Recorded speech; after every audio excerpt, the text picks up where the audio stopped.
যোগী মুনি ঋষি সাধক সাধিকাগণ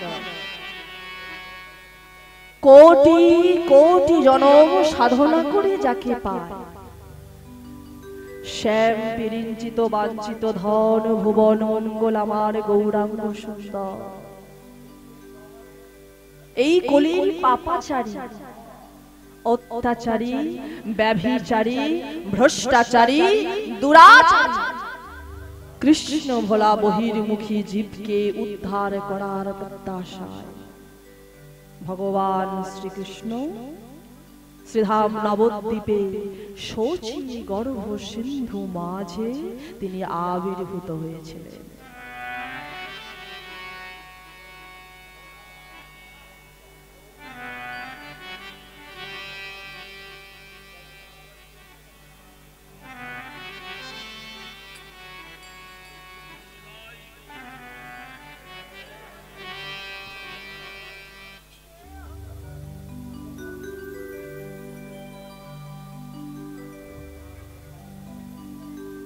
তো ভগবান এসেছিলেন বাবা, তার বহু কারণ আছে, তাই না? হাজারো কারণ, কিন্তু বিশেষ বিশেষ কারণ হলো দুটি। কারণটা কি? প্রথম কারণ,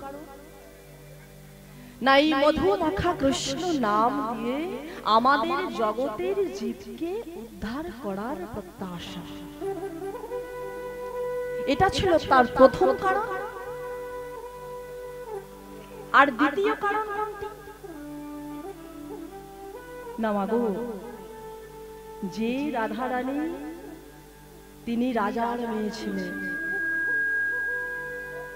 তবু ভগবানকে ভালোবেসে তিনি ভিখারিণী হয়েছিলেন।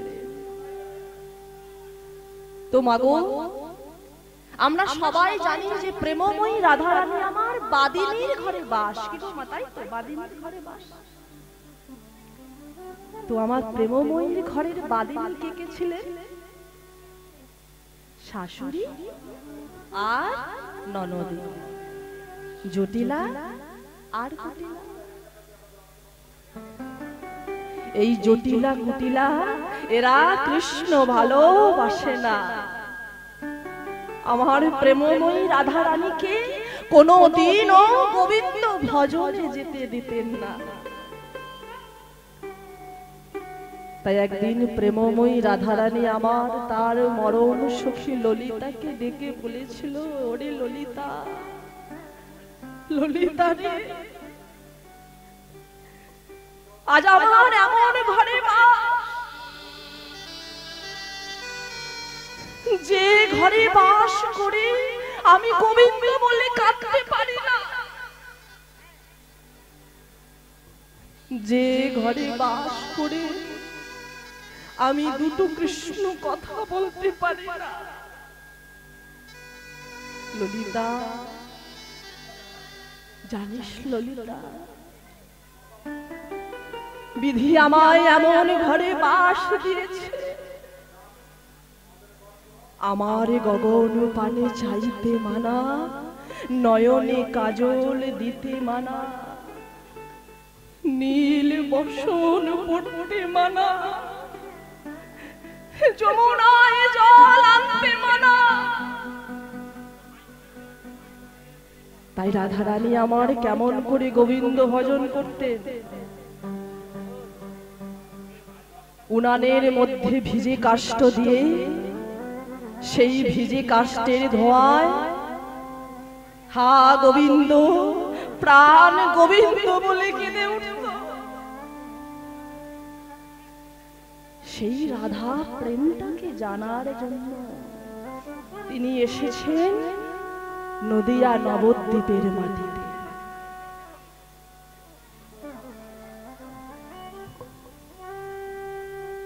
তাই আজকে আমরা যে লীলাটি আস্বাদন করব মা, এই যে আজকে আমরা হরিনাম সংকীর্তনে বসেছি বাবা, যে আমরা কেন হরিনাম শুনব, আমরা কেন হরি কথা বলবো, কেন আমরা ভাগবত আস্বাদন করব, কেন আমরা ভাগবত পড়াবো, তো আজকে আমরা লীলার মাধ্যমে জানতে পারবো যে এই ভাগবত আস্বাদন করলে আমাদের কি লাভ হয়, কি পাবো আমরা।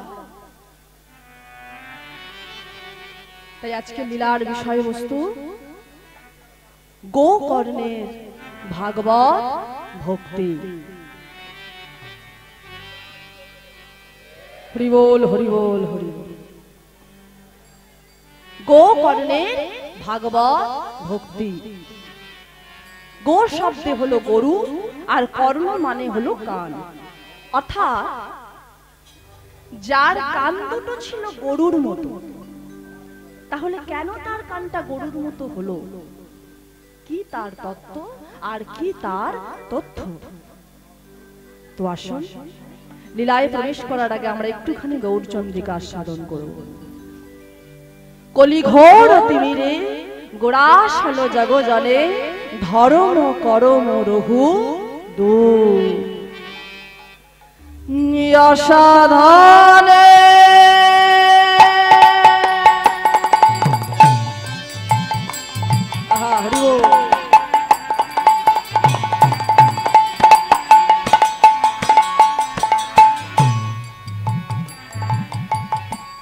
চিন্তামণি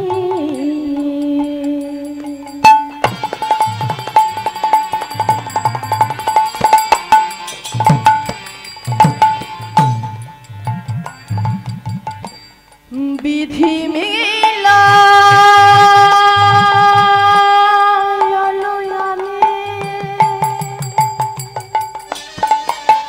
হরি হরি বল হরি হরি বল। অসাধানে অসাধানে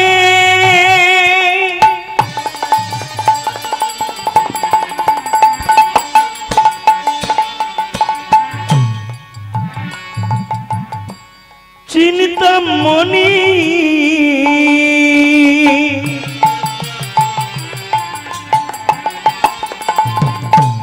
বিধি মিলায় লয়ানি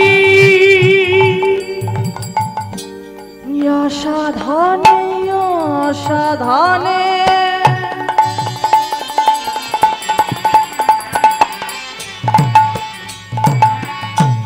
চিন্তামণি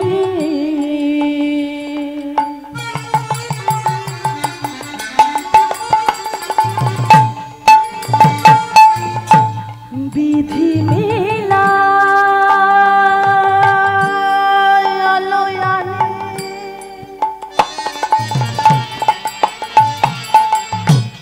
অসাধানে অসাধানে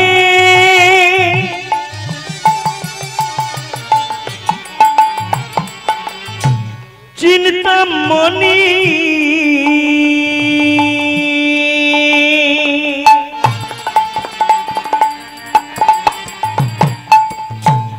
বিধি মিলায় লয়ানি গোড়া বড় দয়ালো সাগর। হরি হরি বল। গোড়া বড় দয়ালো সাগর। গোড়া বড় দয়ালো সাগর। গোড়া বড় দয়ালো সাগর। গোড়া বড় দয়ালো সাগর। গোড়া বড় দয়ালো সাগর। গোড়া বড় দয়ালো সাগর। গোড়া বড় দয়ালো সাগর।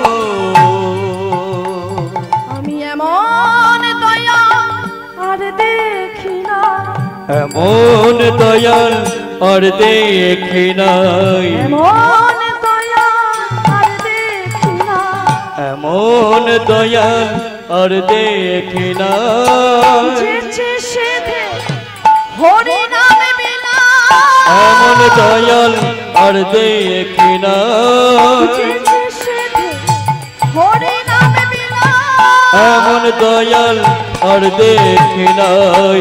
গোড়া বড় দয়ালো সাগর। গোরা বড় দয়ালো সাগর, গোরা বড় দয়ালো সাগর, গোরা বড় দয়ালো সাগর, গোরা বড় দয়ালো সাগর, গোরা বড় দয়ালো সাগর। কি বললেন বাবা? যে গোরা বড় দয়ালো সাগর। শাস্ত্রে বলছে যে কোনো ভাগ্যের কোনো জীবের শ্রদ্ধা যদি হয় তবে তো সেই ভক্ত সাধু সঙ্গ করায়। সাধু সঙ্গ হইতে হয় শ্রবণ কীর্তন, আর কীর্তন হইতে হয় জীবে অনর্থ নিবর্তন। হরি বল। অনর্থ অনিবর্তন, অনর্থ কথার অর্থ কি বাবা? ধরুন যেটা আমার নয় সেটা আমার বলে দাবি করা, আমরা করি না? দেখবেন আমাদের যে প্রিয় মানুষ হয়, আমরা যাকে সব থেকে বেশি ভালোবাসি, সেই ভালোবাসার মানুষের কাছে গিয়ে আমরা বলি যে জানো আমি তোমাকে আমার প্রাণের থেকেও বেশি ভালোবাসি। কি গো মা, বলি না? যে যার প্রিয় মানুষের কাছে গিয়ে আমরা বলি যে আমি তোমায় আমার জীবনের থেকেও আমার প্রাণের থেকেও বেশি ভালোবাসি। কিন্তু মা গো, আমার ভিতরে যে প্রাণ আছে সেই প্রাণ যদি রেগে যায়, রেগে গিয়ে বলে যে বারে বাবা বা, আমি আছি বলে তুমি হেঁটে চলছো, আমি আছি বলে তুমি কথা বলছো, আমি আছি বলে তুমি এত সুন্দর দামি দামি জামা কাপড় পরতে পারছো, আর তুমি আমার থেকে ওকে বেশি ভালোবাসো, থাকবো না আমি, চললাম তোমার কাছ থেকে। হরি বল, হরি বল। কি গো মা, সেই আমার ভিতরের প্রাণ যদি চলে যায়, আমি কীর্তনিয়া মৌসুমী মণ্ডল, আমি কি আর থাকবো বাবা মৌসুমী মণ্ডল? সেদিন আমার একটাই নাম হবে মৃতদেহ বা সব দেহ। যাকে নিয়ে আমার এত অহংকার ছিল, যাকে নিয়ে আমার এত গর্ব ছিল, যাকে আমি এত ভালোবাসতাম, সেও তখন নাকে কাপড় চাপা দিয়ে বলবে যাও যাও শ্মশানে নিয়ে চলো তাড়াতাড়ি।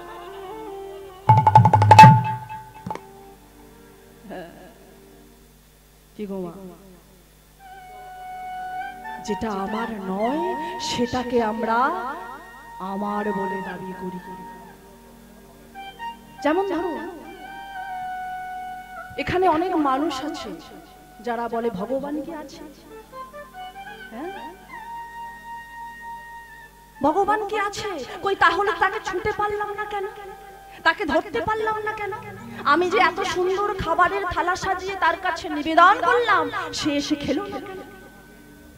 অনেকে বলে ভগবানকে আমরা তর্ক দিয়ে খুঁজতে যাই, ভগবানকে আমরা যুক্তি দিয়ে খুঁজি।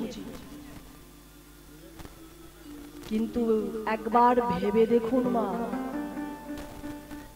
সিগারেট গুটকার খামে লেখা থাকে বড় বড় অক্ষরে যে নেশা হলো ক্যান্সারের কারণ। কই তখন তো আমরা যুক্তি খুঁজি না, তখন তো আমরা তর্ক দিই না। সেটা জানা সত্ত্বেও আমরা সেটাকে নির্দ্বিধায় পান করি। তবু ভগবানের বেলাতেই আমরা যুক্তি খুঁজি, তর্ক খুঁজি। শ্রাবণ মাস গেল, বাবার মাস, কত আড়ম্বর করে সব তারকেশ্বর যাচ্ছে বাবার মাথায় জল ঢালতে। বাঁকের উপর বাঁক, তার উপরে ডাবর, ডাবরের উপরে ডাবর, বড় বড় ডিজে বক্স চালিয়ে নাচতে নাচতে চলেছে, আর রাস্তার মাঝখানে বাঁক নিচে নামিয়ে মদ খাচ্ছে। বলতে যান কি বলবে বাবা? বাবাও তো খেয়েছে, তাই তো? আরে বাবা তো বিষও খেয়েছিল, তুই খা। বাবার জটায় একটা সাপ, গলায় একটা সাপ, তুই নে, দেখি তোর কত বড় ক্ষমতা। সব জায়গায় আমরা যুক্তি খুঁজি, কিন্তু ভগবানের বেলাতে আমাদের যত তর্ক, তাই না? যে ভগবানের কথা ব্রহ্মা 4 বদনে বলে শেষ করতে পারল না, ভোলানাথ মহেশ্বর 5 বদনে বলে শেষ করতে পারল।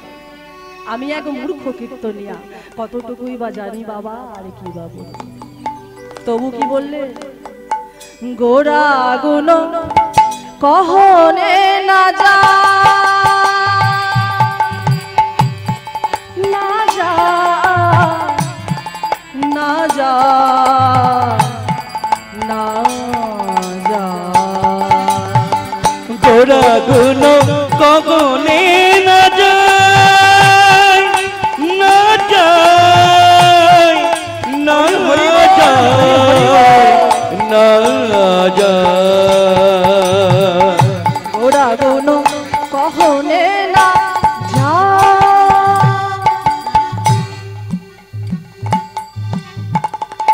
কত শত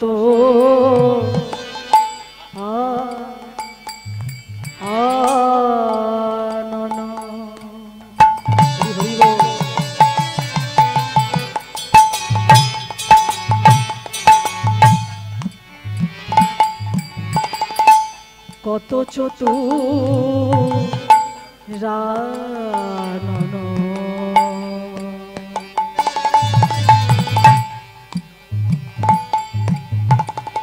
কত শত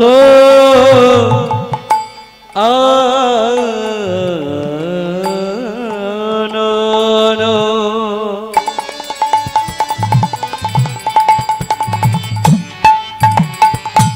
কত চতুরানন,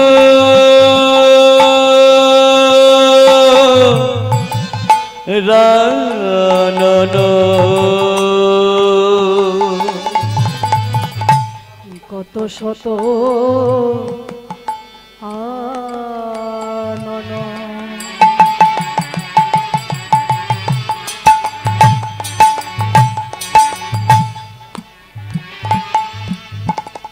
কত চতুরানন,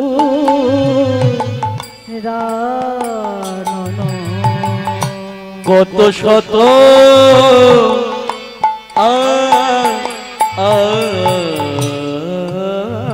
আনন,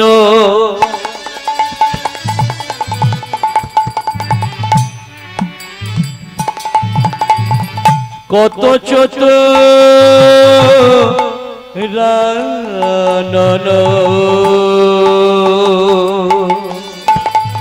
বরণিয়া বরণিয়া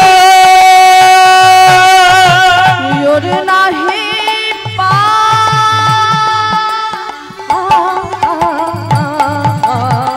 গোরা গুণ কগনে না যায়, না যায়, না যায়, না যায়।